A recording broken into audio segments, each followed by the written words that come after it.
I want to get into this because I think this is a fascinating thing with you personally. Okay, so I want to preface that with something. I am not a joke man. There isn't anything. No, I wouldn't say that. From the time that I've known you for what, 2.5 years now, something like that? Yeah. When I first met you, you had much more weight on your body. Yeah. You looked different. Yeah. And back then you were eating like the standard diet, right? Like only meat and greens. And I was like, wow, that's fascinating. Well, I felt like, okay, what you're doing is cutting out refined sugars and all these different things that are problematic, preservatives, all the bullshit, processed foods. Mm-hmm. And you're having this extreme health benefit. And I was like, wow, that's really excellent. You're showing great discipline.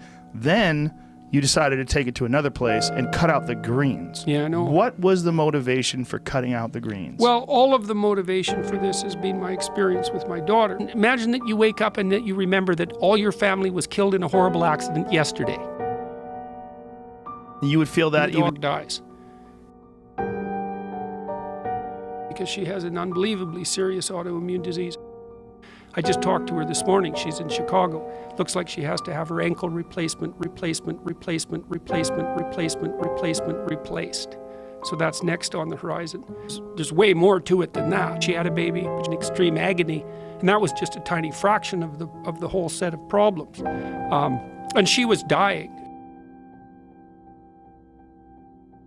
And I had a cousin, my cousin's daughter. She died when she was 30 from an associated autoimmune condition. And then about 2-3 years ago, our dog died. And that was Michaela's dog, and she really liked that dog. And she said, that was bad, but it's nowhere near as bad as being a baby to them.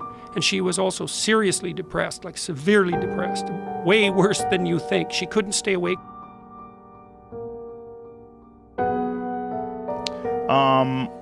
I'm curious about Disclaimer number 2. How the hell are you going to figure that out?